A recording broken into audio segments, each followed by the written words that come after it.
Hello friends, welcome to care of Kalyan. మునక్కాయ సాంబార్ చేసుకోవడానికి కావలసిన ఐటమ్స్: 3 టీ గ్లాసెస్ కందిపప్పు, సాల్ట్ వాటర్లో బాయిల్ చేసిన మునక్కాయలు, 1 ఆనియన్, 3 టొమాటోస్, 10 to 12 పచ్చిమిర్చి. ముందుగా కుక్కర్ బౌల్లో పప్పుని వాష్ చేసి పెట్టుకున్నానండి.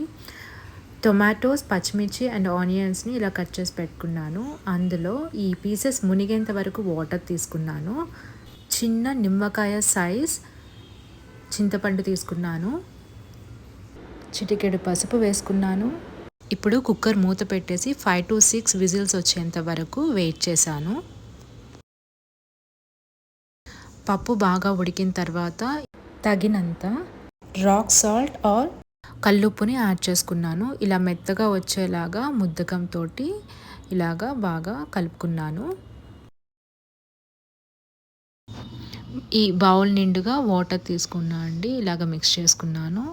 ఇందులోకి మనం బాయిల్ చేసి పెట్టుకున్న మునక్కాయలు వేసుకున్నాను. కొంచెం కొత్తిమీర యాడ్ చేసుకున్నాను. పోపు కోసం ముందుగా ప్యాన్ పెట్టుకొని 3 to 4 స్పూన్స్ ఆయిల్ పోసుకొని ఇలా ఆవాలు వేసుకోవాలి. 2 ఎండుమిర్చి, హాఫ్ ఆనియన్ తరిగి పెట్టుకొని ఆనియన్స్ వేసుకోవాలి.